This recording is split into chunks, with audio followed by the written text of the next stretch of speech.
हमने conservative force पढ़ा, तो अब देखिएगा कंजर्वेटिव फोर्स में क्या हुआ, आप ध्यान रखिएगा। अब अगर हम बात करें कि कुछ प्रॉपर्टीज की बात करें फॉर कंजर्वेटिव फोर्स के लिए अगर हम कुछ इंपॉर्टेंट बातों की बात करें तो आप देखिएगा कंजर्वेटिव फोर्स में क्या होता है, work done is independent of path followed.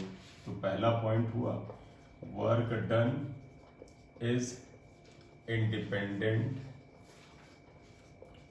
Of path followed, इस पे नहीं डिपेंड करता है, ये केवल इनिशियल और फाइनल स्टेट पे डिपेंड करता है। ठीक है बेटा।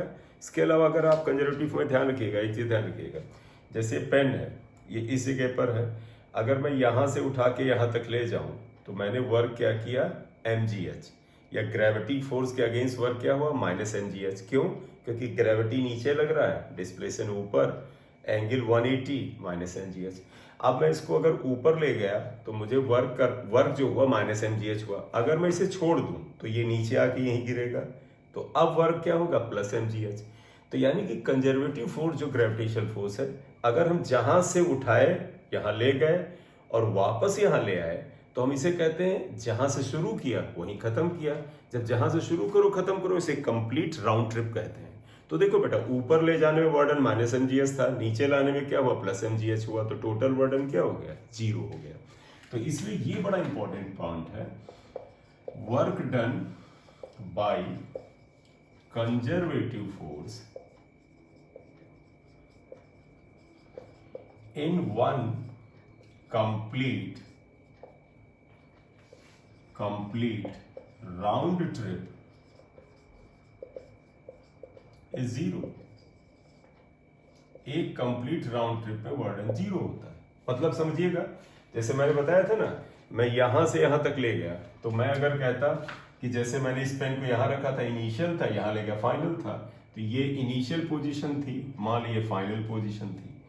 इनिशियल से फाइनल में मैं ले गया और यहाँ पर वर्डन W1 हुआ, ठीक ये, और इसको हम प्रोसेस नंबर 1 ले लें। फिर मान लीजिए हम फाइनल से वापस इनिशियल पे ले आए, यानी हमने पेन को छोड़ा वापस आया, तो वर्डन W2 हुआ। तुम्हें याद है, अगर ये पहले वर्डन W1 था, बाद में अगर ऊपर ले जाने में वर्डन -mgh था, नीचे लाने में क्या हुआ, +mgh हुआ। यानी W2 W1 जो है, ये दोनों की वैल्यू क्या है, सेम है, लेकिन ये माइनस है। इसलिए बताइएगा पूरे कंप्लीट राउंड ट्रिप में यानी वापस आने में टोटल वर्डन क्या होगा, तो देखो W पूरा राउंड ट्रिप में अगर हम लें राउंड ट्रिप, तो that is equal to W1 plus W2। W1 ये हुआ, W2 को -W1 कैंसिल करो, 0 आया, वही तो लिखा है। क्लियर? ये आएगा। तीसरी बात ध्यान देना, कंजर्वेटिव फोर्स जो होता है, ये एक इसमें वर्डन करना एक रिवर्सिबल प्रोसेस है। रिवर्सिबल प्रोसेस का मतलब यहां से ये हम ले गए, तो हमने जितना वर्क किया ग्रेविटी के खिलाफ हमने छोड़ दिया तो वापस मिल जाता है। तो ऐसे वर्क को या ऐसे प्रोसेस को रिवर्सिबल प्रोसेस कहते हैं। तो आप यहां पे क्या लिखोगे, work done by conservative force is reversible process. मतलब रिवर्सिबल प्रोसेस है, यानी अगर एक जगह से दूसरी जगह तक ले जाने में कुछ वर्क खर्चा होता है तो वापस आने में वो क्या होता है, कंपनसेट हो जाता है। तो ये रिवर्सिबल प्रोसेस है। ठीक, तो कंजर्वेटिव फोर्स के लिए ये मेन 3 पॉइंट है। चौथा पॉइंट जो हम पहले कई बार डिस्कस कर चुके वही है, वो क्या कि फॉर कंजर्वेटिव फोर्स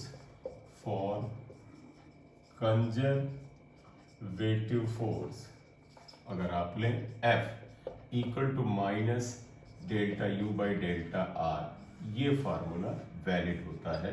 यानी पोटेंशियल एनर्जी कंजर्वेटिव फोर्स के लिए ही डिफाइन होती है। ये कंजर्वेटिव फोर्स के लिए है, नॉन कंजर्वेटिव के लिए नहीं।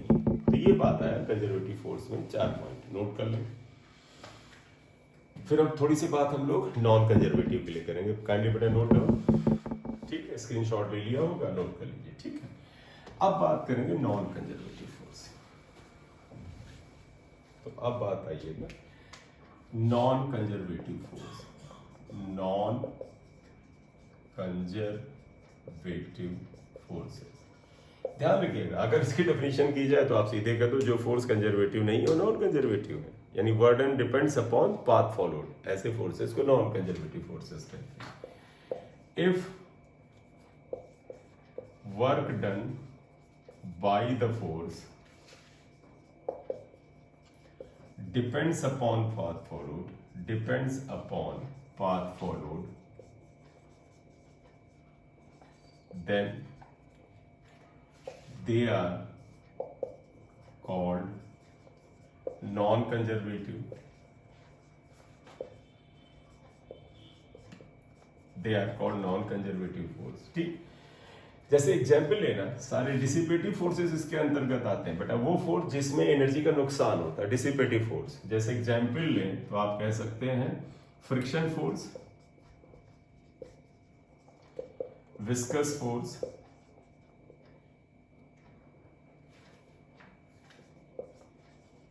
एक्सेट्रा। ये सब नॉन कंजर्वेटिव आएंगे। रीजन आप खुद बताओ। मान लेते हैं तुम्हारा ये रूम है, एक बॉडी को ए से, रूम में ध्यान रखना फर्श है, रफ है, आमतौर पर रफ ही होता है, हम जब फ्रिक्शनलेस मानते हैं वो तो एक आइडियल हाइपोथेसिस है बेटा। इस रूम में ए से एक पार्टिकल को तुम्हें बी तक ले जाना है। अब आप इसको फर्श पे घिसते हुए यानी खसीटते हुए यहां से यहां तक ले जाएं, तो जब आप यहां से यहां तक ले जाएंगे तो ऑब्वियस सी बात, यहां से यहां तक ले जाने में आपको कुछ मेहनत लगेगी।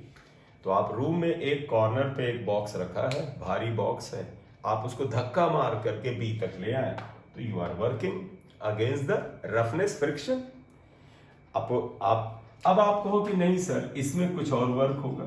आप कहो कि नहीं सर हम इस बॉक्स को ले बी पे जाएंगे लेकिन एक नए रास्ते से ले जाएंगे, ये नए लंबे रास्ते से लेकर आपको इस रास्ते से लाएंगे, इस रास्ते से। तो बताओ ये लंबे रास्ते से जब घुमा के लाओगे, चाहे जो भी कारण रहा हो, मान लो कमरे में जगह खाली ना हो, बीच में सामान रखा हो, तो आप घुमा के यूं ले जाएंगे।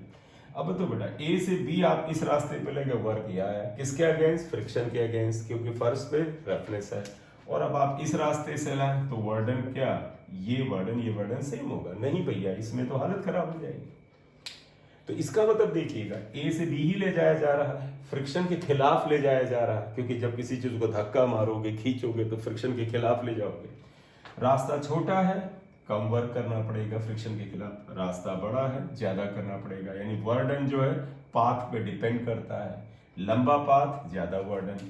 तो यहाँ पर वर्डन W2 is greater than W1। तो यही तो लिखा है, depends upon path followed, path is larger, work is greater, path is smaller, work is smaller. तो ये नॉन कंजर्वेटिव फोर्स है। नॉन कंजर्वेटिव फोर्स में अगर प्रॉपर्टीज बात करें, पाथ पे नहीं डिपेंड करता है। ये जो फार्मूला है ये नॉन कंजर्वेटिव फोर्स पे नहीं लगता है। Non conservative force irreversible process है। मतलब आप बताओ बेटा, किसी चीज को यहां से यहां तक खींच के ले जाओ तो कुछ आपको वर्क करना पड़ा, नुकसान हुआ, मेहनत करनी पड़ी, क्या वापस ले आओ तो क्या रिकवरी हो जाती है? वो वर्क वापस मिल जाता है? नहीं भैया, और मेहनत करनी पड़ती है।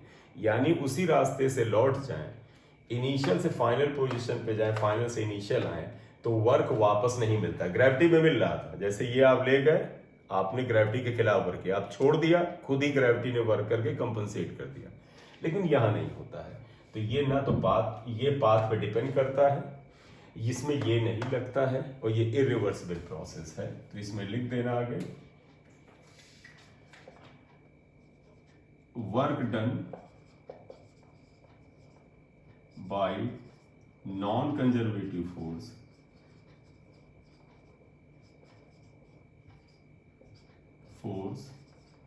is irreversible बेटा, irreversible process। इसका प्रोसेस irreversible है, ठीक है? रिवर्सिबिलिटी यहां नहीं लगेगी। क्लियर? ये आ गया। तो हमने यहां पर कंजर्वेटिव नॉन कंजर्वेटिव की थोड़ी सी बात कर ली, ठीक है? आप थोड़ा लिख लें, थोड़ा सा हटा देते हैं।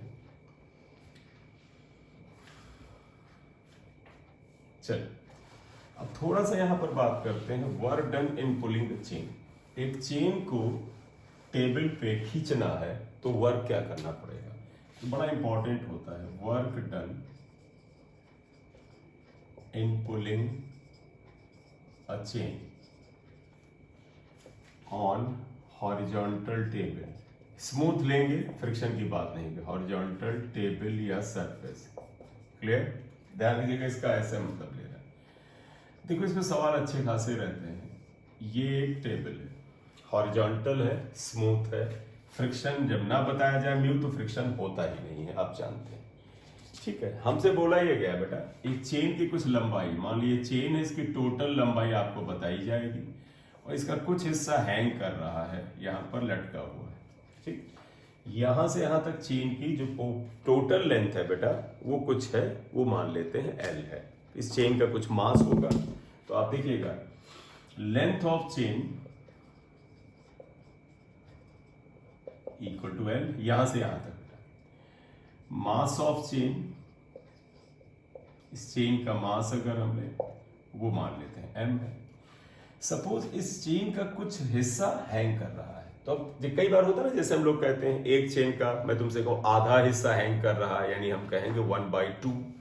अगर हम कहें 1/3 कर रहा है, यानी 1/3 पार्ट हैंग कर रहा है, 1/5 कर रहा है, 2/5 कर रहा है, तो मैं ऐसा करता हूं, मान लेते इसका 1/nth पार्ट हैंग कर रहा है। Let 1/nth part of chain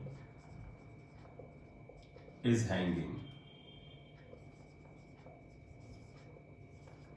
1/nth part hang करता, तो पहले एक काम करें, जो ये हैंगिंग पार्ट है इसकी लंबाई बताइए। देयरफॉर लेंथ ऑफ, सुनिएगा बेटा, length of hanging part, hanging part की लेंथ अगर हम मान लें, इसे हम एल डैश मान लें, क्या होगा बताओ बेटा। पूरे की लेंथ एल है, 1/nth पार्ट हैंग कर रहा है, तो हैंग वाले पार्ट का लेंथ क्या होगा, L/n, या आप ऐसे लिख दो 1/n ऑफ L, यानी n/L आएगा। तो हैंगिंग पार्ट की लंबाई, गलत लिख गए, उल्टा लिख दिया, ध्यान देना बेटा, L/n ये पार्ट है। ठीक, इस हैंगिंग पार्ट का कुछ मास होगा, बताओ मास ऑफ हैंगिंग पार्ट अगर हम m डैश मान लें, बताइए क्या है, अगर ये L/n मास है, लेंथ आया, तो मास भी m/n आएगा। ठीक, अब एक चीज बताइएगा, जब कोई चीज वर्टिकल में होती है, जैसे मेरा वजन, मैं कहूँ मेरा वजन कहाँ काम करता है, मेरा वेट कहाँ काम करता है, तो आप मेरी बॉडी के यहाँ पर नहीं बताएंगे, आप मेरे सबसे नीचे नहीं, अब मेरे सेंटर ऑफ मास पे। तो weight of body is always assume to be concentrated at the centre of mass. अगर ये यूनिफॉर्म लेंथ की है तो इसका सेंटर ऑफ मास बिल्कुल मिड में होगा। तो पहले तो मैं इस हैंगिंग पार्ट की पूरी की लेंथ यहाँ लिख दूं, देखो लेंथ थी L/n, तो हैंगिंग पार्ट की लेंथ थी L/n। इसका मास क्या था, इसका वेट ले रहे हैं, देखो ये आ रहा है, वेट आएगा m-g, और m डैश की वैल्यू कितने के बराबर, m/n, m/ng ये वेट आएगा। वेट किस जगह काम करेगा, ये इसके सेंटर ऑफ मास C पे काम करेगा। और अब C की ऊपर से ऊंचाई कितनी है, अगर ये पूरी बेटा गहराई L/n है, तो ये वाली लेंथ आपको पता है, इसकी आधी होगी L/2n। क्लियर? तो the center of mass of the hanging part at which the entire weight m-g is concentrated is actually working in the middle, and its length from the top is L/2n। अब एक चीज समझिए, अगर मैं इसको इस तरफ से खींचूं और इस तरह से खींचूं कि ये पूरी चेन टेबल पे आ जाए, हमें करना क्या है, हमें इधर से खींचना है और इस चेन का लटकता हुआ पार्ट टेबल पे लेना। तो इस केस में समझिएगा, हमें इस चेन का, अगर तुम कहोगे सर हैंगिंग पार्ट ले इधर, अगर आप इधर खींचोगे तो वास्तव में इस हैंगिंग पार्ट के वजन के खिलाफ वर्क करोगे। तो actually we are working against the weight of the hanging part.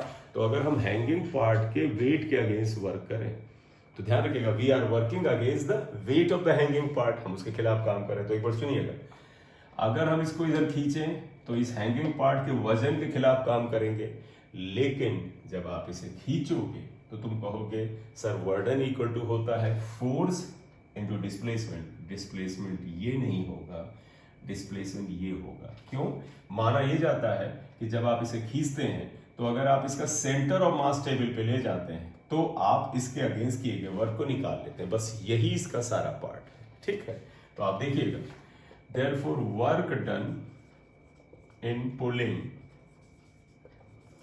hanging part of the chain on the table अगर बोला जाए तो देखिएगा वर्डन क्या आएगा, वर्डन इक्वल टू आएगा फोर्स इनटू डिस्प्लेसमेंट, और ध्यान रखिएगा फोर्स क्या होगा, ये m डैश g, और डिस्प्लेसमेंट बेटा ये आएगा। बस ये इसका की पॉइंट, अगर इतना आ गया तो काम हो जाएगा। तो अगर अब आप इसको और सॉल्व करें तो देखिए वर्डन इक्वल टू क्या हो जाएगा, m डैश की वैल्यू रख दो m upon n g l by 2m, ये आएगा। तो वर्डन इक्वल टू आ गया mg l upon 2n square. ये याद करने में बुराई नहीं, ठीक। तो वर्क डन इन पुलिंग, देखो बेटा ध्यान से सुनिएगा, मास चेन, पूरी चेन का मास m है, पूरी चेन का लेंथ l है, लेकिन इसका अगर 1/nth पार्ट हैंग कर रहा है तो इसको ऊपर खींचने में वर्डन होता है mgl अपॉन 2n स्क्वायर। एक बार नोट करो, थोड़ा सा इसका एक एप्लीकेशन भी बात कर लेते हैं। स्क्रीनशॉट ले लिए, ठीक। तो अब आप देखिएगा, अब इसको अगर मैं आगे ले आऊं तो मैं क्या बताऊंगा, ये वर्डन तो याद कर ले बेटा, mgl अपॉन 2n स्क्वायर। जैसे मैं एक एग्जाम्पल लू, इफ 1/3 पार्ट इज हैंगिंग, तो बताइएगा अगर 1/3 पार्ट हैंग कर रहा तो जो n है ये 1/3 नहीं 3 होगा, तो आपको लिखना हो 10 लिख दो n इक्वल टू 3। देखो बताइएगा वर्डन इक्वल टू क्या हो जाएगा, mgl upon 3n square, mgl upon 3 into n को क्या लिख दोगे 3 स्क्वायर, तो ये mgl बाई 18 आ जाएगा, राइट। तो अगर 1/3 पार्ट हैंग करे इसमें रख दो, ना रखना हो सॉल्व करो, दोनों तरह से आ जाता है। एक और अगर एग्जाम्पल ऐसे लिखना है तो आप एक और ले लें, if 1/2 part is hanging, half part hang कर रहा है, आप बताइए अगर आधा हिस्सा हैंग करता है तो n को यहां क्या लोगे, देखो n विल बी 2, therefore वर्डन equal to mgl upon 2 into 2 square equal to mgl upon 8, ठीक, ये आ जाएगा। तो इस तरह से आप इसको बड़े आसानी से निकाल सकते हैं, क्लियर। अगर आप गौर से देखो, इसके हैंगिंग पार्ट को अगर आप यहाँ रखा था और आप टेबल पे ले गए तो इस समय इसकी पोटेंशियल एनर्जी में कुछ इंक्रीज हुआ होगा, क्यों, क्योंकि आप नीचे से ऊपर ले गए। अब इसमें एक क्वेश्चन आता है जो अगले लेक्चर में बात करेंगे, वो क्या, जैसे इन्होंने कहा था ये चेन हैंग कर रहा है, ऐसे ये कुछ पार्ट हैंग कर रहा है ऐसे।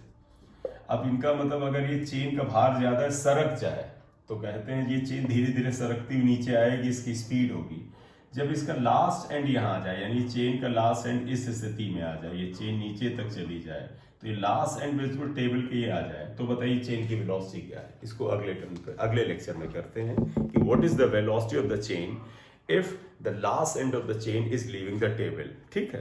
अगले, थैंक यू।